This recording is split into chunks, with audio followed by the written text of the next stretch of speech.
Hello friends, ഞാൻ അടുത്ത ചാപ്റ്ററാണ് ഡിവിഡൻസ്. അപ്പോൾ ഡിവിഡൻ എന്ന് വെച്ച് കഴിഞ്ഞാൽ കമ്പനിക്ക് ഒരു പ്രോഫിറ്റ് കിട്ടി കഴിയുമ്പോൾ അതിൽ കുറച്ച് ഭാഗം ഷെയർ ഹോൾഡേഴ്സായിട്ട് പങ്കുവയ്ക്കും. അപ്പോൾ ആ പങ്കുവയ്ക്കണ എമൗണ്ടാണ് ഡിവിഡൻറ്റ്. ഓക്കെ, അതിനെ ഡിവിസിബിൾ പ്രോഫിറ്റ് എന്നും പറയും നമ്മൾ.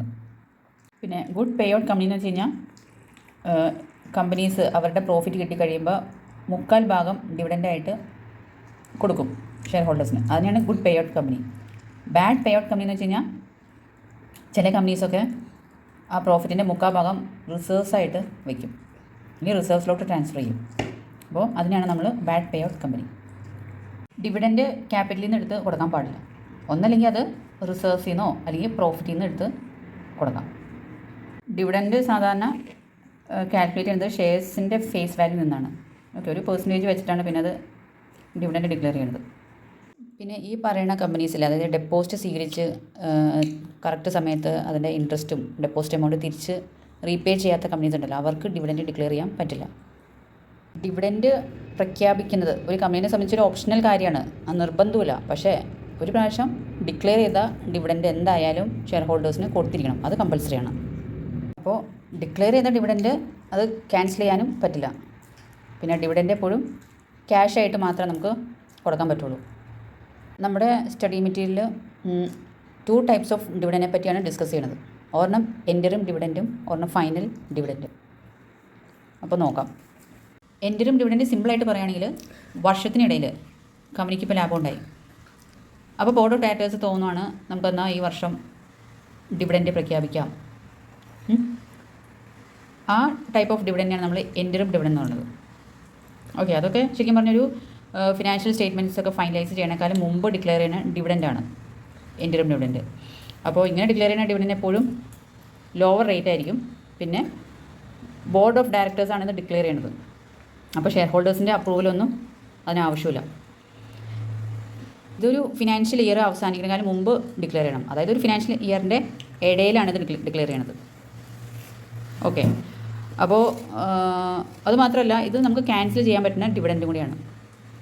അതായത് വർഷത്തിനിടയിൽ കമ്പനിക്ക് ലാഭം ഉണ്ടായി.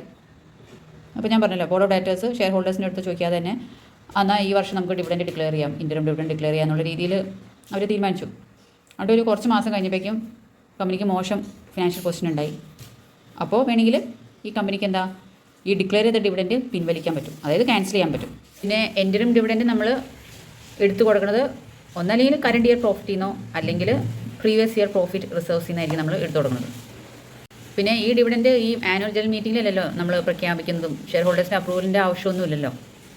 ബോർഡ് ഓഫ് ഡയറക്ടേഴ്സ് തന്നെ ഒരു തീരുമാനം എടുത്ത് ഡിക്ലെയർ ചെയ്യണമല്ലേ. അപ്പോൾ ഇതിന് കുറച്ച് സമയം മതി ഇതിൻ്റെ ഫോർമാലിറ്റീസും പ്രോസസ്സെല്ലാം കഴിയാൻ.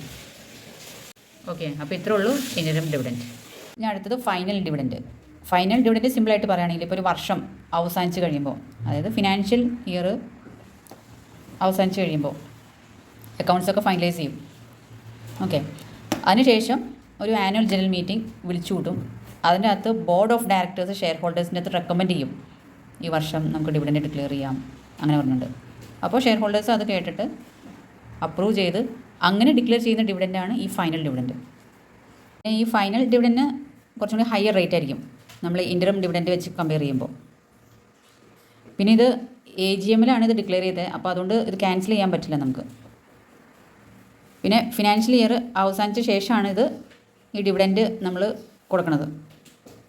പിന്നെ ഫൈനൽ ഡിവിഡൻറ്റ് നമ്മൾ കറണ്ട് ഇയർ പ്രോഫിറ്റിൽ നിന്ന് മാത്രമാണ് എടുത്ത് കൊടുക്കുന്നത്. പിന്നെ ഈ ഫൈനൽ ഡിവിഡൻറ്റ് AGM വഴിയാണ് ചെയ്യുന്നത്. അപ്പോൾ കുറച്ച് സമയമെടുക്കും അതിൻ്റെ പ്രോസസ്സും ഫോർമാലിറ്റീസ് എല്ലാം കഴിയാനായിട്ട്. അപ്പോൾ ഇത്രേ ഉള്ളൂ ഫൈനൽ ഡിവിഡൻറ്റ്. ഞാൻ അടുത്തത് declaration and payment of dividend. Company ഈ ഡിവിഡൻറ്റ് ഷെയർ ഹോൾഡേഴ്സിന് ഈ 3 സോഴ്സിൽ നിന്നാണ് പേ ഔട്ട് ചെയ്യണത്. അപ്പോൾ ഏതൊക്കെയാണെന്ന് നോക്കാം. ഫസ്റ്റത്തെ source current year profit. Second source എന്ന് പറയുന്നത് കഴിഞ്ഞ വർഷങ്ങളുടെ പ്രോഫിറ്റും, അതായത് റിസർവ്സ് ആൻഡ് സർപ്ലസ്. പിന്നെ ഗവൺമെൻറ് കുറച്ച് എമൗണ്ട് കമ്പനിക്ക് കൊടുക്കും ഡിവിഡൻറ്റ് പേയ്മെൻറ്റിന് വേണ്ടിയിട്ട്. അപ്പോൾ അതാണ് മൂന്നാമത്തെ സോഴ്സ്. ഇപ്പോൾ സപ്പോസ് ഇപ്പോൾ കമ്പനി കറണ്ട് ഇയർ പ്രോഫിറ്റിൽ നിന്നാണ് ഡിവിഡൻറ്റ് പേ ഔട്ട് ചെയ്യാൻ ഉദ്ദേശിക്കണമെങ്കിൽ ഈ പറഞ്ഞ രീതിയിൽ അഡ്ജസ്റ്റ് ചെയ്യണം.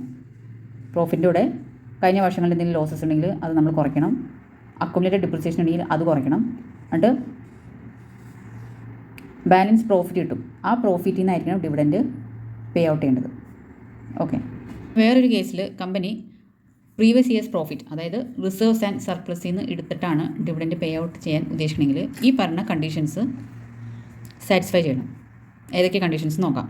ഓക്കെ, ഡിവിഡൻഡ് റേറ്റ് എപ്പോഴും ഈ പറഞ്ഞ എമൗണ്ടിനേക്കാളും കുറവായിരിക്കണം. ദാറ്റ് മീൻസ് കഴിഞ്ഞ 3 വർഷത്തെ ഡിവിഡൻഡ് റേറ്റ് എടുക്കുക, എന്നിട്ട് അതിൻ്റെ ആവറേജ് കാണാം. അപ്പോൾ ഒരു റേറ്റ് കിട്ടും. ആ റേറ്റിനേക്കാളും കുറഞ്ഞ റേറ്റ് ആയിരിക്കണം ഈ വർഷം പേ ഔട്ട് ചെയ്യേണ്ട ഡിവിഡൻഡ് റേറ്റ്. സെക്കൻഡ് കണ്ടീഷൻ എന്ന് പറഞ്ഞു കഴിഞ്ഞാൽ paid up capital plus free reserves അതിൻ്റെ 10%നേക്കാളും ഈക്വലായിട്ടോ താഴെയായിട്ടോ വരണം നമ്മൾ റിസർവ്സിൽ നിന്ന് എടുക്കുന്ന ടോട്ടൽ ഡിവിഡൻഡ് എമൗണ്ട്. മൂന്നാമത്തെ കണ്ടീഷൻ എന്ന് വെച്ച് കഴിഞ്ഞാൽ പഴയ നഷ്ടങ്ങളും ഡിപ്രിസിയേഷനും എല്ലാം സെറ്റ് ഓഫ് ചെയ്തിട്ട് വേണം ഈ പറഞ്ഞ റിസർവ്സിൽ നിന്ന് ഡിവിഡൻഡ് എമൗണ്ട് പേ ഔട്ട് ചെയ്യാൻ. ലാസ്റ്റ് കണ്ടീഷനാണ് ഡിവിഡൻഡ് നൽകിയതിന് ശേഷം ഫ്രീ റിസർവ്സിൻ്റെ minimum balance paid up share ക്യാപിറ്റലിൻ്റെ 15%നേക്കാളും ഈക്വലായിട്ടോ മുകളിലായിട്ടോ ഉണ്ടാവണം. അപ്പോൾ ഇത്രേ ഉള്ളൂ declaration of dividend out of reserves. ഞാൻ അടുത്ത depositing of amount of dividend അതെന്താ നോക്കാം. ഇതിൻ്റെ അകത്ത് പറഞ്ഞത് ഈ ഡിക്ലറേഷൻ ഡേറ്റ് മുതൽ 5 ദിവസത്തിനുള്ളിൽ നമ്മൾ എത്ര എമൗണ്ട് ആണോ ഡിവിഡൻഡായിട്ട് പേ ഔട്ട് ചെയ്യേണ്ടത് അത്രയും എമൗണ്ട് ഷെഡ്യൂൾ ബാങ്കിൽ ഒരു സെപ്പറേറ്റ് അക്കൗണ്ട് ഉണ്ടാവും. ഓക്കെ, ഞാൻ അടുത്ത ഇൻറ്റരം ഡിവിഡൻഡ് അത് നമ്മൾ ഡിസ്കസ് ചെയ്താലോ. ഞാൻ അടുത്ത പേയ്മെൻറ്റ് ഓഫ് ഡിവിഡൻഡ് AGM ത്തിൽ ഡിക്ലെയർ ചെയ്ത ഡിവിഡൻഡൊക്കെ നമ്മൾ എന്തായാലും പേ ചെയ്യണം. അത് നമുക്ക് ക്യാൻസൽ ചെയ്യാൻ പറ്റില്ല. അപ്പോൾ ഡിവിഡൻഡ് നമ്മൾ ക്യാഷിൻ്റെ രൂപത്തിലാണ് പേ ചെയ്യണത്. അതായത് ചെക്ക് വഴിയോ വാരൻറ്റ് വഴിയോ അല്ലെങ്കിൽ ഇലക്ട്രോണിക് മോഡ് വഴിയൊക്കെ പേയ്മെൻറ്റ് ചെയ്യാം. ഡിവിഡൻഡ് പേ ചെയ്യേണ്ടത് രജിസ്റ്റേർഡ് ഷെയർ ഹോൾഡറിനായിരിക്കണം. അല്ലെങ്കിൽ അയാളുടെ ഓർഡർ എങ്ങനെയാണോ അങ്ങനെ പേ ഔട്ട് ചെയ്യാം, അല്ലെങ്കിൽ അയാളുടെ ബാങ്കറിന് പേ ഔട്ട് ചെയ്യാം. ഇനി അടുത്ത സെക്ഷൻ 127, അതായത് ഡിക്ലെയർ ചെയ്ത ഡിവിഡൻഡ് നമ്മൾ പേ ഔട്ട് ചെയ്തില്ലെങ്കിൽ അതിനനുസരിച്ചുള്ള പണിഷ്മെൻറ്റ് ഉണ്ടാവും. അതെന്തൊക്കെയാണെന്ന് നോക്കാം. ഡയറക്ടർ ആണെങ്കിൽ 2 വർഷം വരെ ഇംപ്രസ്മെൻറ്റ് ഉണ്ടാവും, ഫൈനും ഉണ്ടാവും. കമ്പനി ആണെങ്കിൽ 18% പെർ ആനം വെച്ചിട്ട് സിമ്പിൾ ഇൻട്രസ്റ്റ് പേ ചെയ്യേണ്ടി വരും. ഓക്കെ, ഞാൻ ചില സിറ്റുവേഷൻസിൽ നമ്മൾ ഡിക്ലെയർ ചെയ്ത ഡിവിഡൻഡ് പേ ഔട്ട് ചെയ്തില്ലെങ്കിൽ പോലും നമുക്ക് പണിഷ്മെൻറ്റ് ഉണ്ടാവില്ല. അത് ഏതൊക്കെ സിറ്റുവേഷൻസ് നോക്കാം. ഡിവിഡൻഡ് പേ ഔട്ടിൽ ഏതെങ്കിലും ലോ വഴി തടസ്സങ്ങളൊക്കെ ഉണ്ടാവുകയാണെങ്കിൽ അവിടെ പണിഷ്മെൻറ്റ് ഉണ്ടാവില്ല. ഷെയർ ഹോൾഡേഴ്സിൻ്റെ നിർദ്ദേശപ്രകാരം ഇപ്പോൾ കമ്പനിക്ക് ഡിവിഡൻഡ് പേ ഔട്ട് ചെയ്യാൻ പറ്റാത്തൊരവസ്ഥയാണെങ്കിൽ അവിടെ പണിഷ്മെൻറ്റ് ഉണ്ടാവില്ല. അതുപോലെ തന്നെ ഇപ്പോൾ പ്രശ്നത്തിലിരിക്കുന്ന ഡിവിഡൻഡ് ഉണ്ടാവും, അതും അവിടെ പണിഷ്മെൻറ്റ് ഉണ്ടാവില്ല. ഷെയർ ഹോൾഡേഴ്സിന് കമ്പനിയിലോട്ട് എന്തെങ്കിലും പൈസ കൊടുക്കാനുണ്ടെങ്കിൽ അത് നിയമപ്രകാരം നമുക്ക് ഈ പറഞ്ഞ ഡിവിഡൻഡിൽ അഡ്ജസ്റ്റ് ചെയ്യാം. ഞാൻ അടുത്തത് അൺപെയ്ഡ് ആൻഡ് അൺക്ലെയിം ഡിവിഡൻഡ്, പിന്നെ treatment and transfer to investor education and protection fund. അതെന്താ നോക്കാം. അൺപെയ്ഡ് ആൻഡ് അൺക്ലെയിം ഡിവിഡൻഡ് എന്ന് വെച്ച് കഴിഞ്ഞാൽ കൊടുക്കാൻ പറ്റാത്ത ഡിവിഡൻഡ്, അല്ലെങ്കിൽ ഡിക്ലെയർ ചെയ്തു പക്ഷേ ആ ഡിവിഡൻഡ് മേടിക്കാനായിട്ട് ഷെയർ ഹോൾഡേഴ്സ് വന്നിട്ടില്ല. അപ്പോൾ അതിനെപ്പറ്റി ഒന്ന് ഡിസ്കസ് ചെയ്യാം. അപ്പോൾ നമ്മൾ ഡിവിഡൻഡ് ഡിക്ലെയർ ചെയ്ത ഡിവിഡൻഡ് 5 ദിവസത്തിനുള്ളിൽ അത് ഒരു സെപ്പറേറ്റ് ബാങ്ക് അക്കൗണ്ടിലോട്ട് ട്രാൻസ്ഫർ ചെയ്യണം. അതിനുശേഷം 30 ദിവസത്തിനുള്ളിൽ ഡിവിഡൻഡ് കൊടുക്കണം. കൊടുത്തില്ലെങ്കിൽ 7 ദിവസത്തിനുള്ളിൽ അത് അൺപെയ്ഡ് ഡിവിഡൻഡ് അക്കൗണ്ടിലോട്ട് ട്രാൻസ്ഫർ ചെയ്യണം. ഇപ്പോൾ ഈ പറഞ്ഞ അൺപെയ്ഡ് ഡിവിഡൻഡ് അക്കൗണ്ടിലോട്ട് ട്രാൻസ്ഫർ ചെയ്തില്ലെങ്കിൽ കമ്പനി 12% വെച്ചിട്ട് ഇൻട്രസ്റ്റ് കൊടുക്കേണ്ടി വരും ഒരു പണിഷ്മെൻറ്റായിട്ട്. ട്രാൻസ്ഫർ ചെയ്ത് കഴിഞ്ഞാൽ 90 ഡേയ്സിനുള്ളിൽ ഒരു സ്റ്റേറ്റ്മെൻറ്റ് തയ്യാറാക്കി അവരുടെ വെബ്സൈറ്റിലിടണം. അപ്പോൾ കമ്പനിയുടെ വെബ്സൈറ്റ് വഴി ഈ സ്റ്റേറ്റ്മെൻറ്റ് കണ്ട് അർഹതയുള്ള ഷെയർ ഹോൾഡേഴ്സ് വന്ന് പൈസ ചോദിച്ചു കഴിഞ്ഞാൽ കമ്പനിക്ക് പേ ചെയ്യാം. പേ ചെയ്താൽ നല്ല കാര്യം. 7 വർഷം വരെ കമ്പനി വെയിറ്റ് ചെയ്തു, പക്ഷെ ആരും അർഹതപ്പെട്ട ഷെയർ ഹോൾഡേഴ്സ് ക്ലെയിം ചെയ്യാൻ വന്നില്ല. അപ്പോൾ കമ്പനി പേ ചെയ്യാത്തതും ക്ലെയിം ചെയ്യാത്ത ഡിവിഡൻഡൊക്കെ IEPF ഇതിലോട്ട് ട്രാൻസ്ഫർ ചെയ്യണം. അത് 90 ഡേയ്സിനുള്ളിൽ അത് ട്രാൻസ്ഫർ ചെയ്യണം IEPF അക്കൗണ്ടിലോട്ട്. എന്നിട്ട് ഈ പറഞ്ഞ എമൗണ്ടൊക്കെ IEPF അക്കൗണ്ടിലോട്ട് ക്രെഡിറ്റ് ചെയ്തതിന് ശേഷം കമ്പനി ഒരു സ്റ്റേറ്റ്മെൻറ്റ് പ്രിപ്പയർ ചെയ്ത് അത് സെൻട്രൽ ഗവൺമെൻറ്റിന് കൊടുക്കണം. അതിനുശേഷം കമ്പനി ഈ ഡിവിഡൻഡ് കൊടുക്കാൻ പറ്റാത്ത ഷെയർ ഹോൾഡേഴ്സിനെ പറ്റിയിട്ടുള്ള ഫുൾ ഡീറ്റെയിൽസ്, അതായത് നെയിം, അഡ്രസ്, എമൗണ്ട്, അതൊരു റെക്കോർഡായിട്ട് 8 വർഷത്തേക്ക് സൂക്ഷിക്കണം. ഓക്കെ, എന്താണ് IEPF?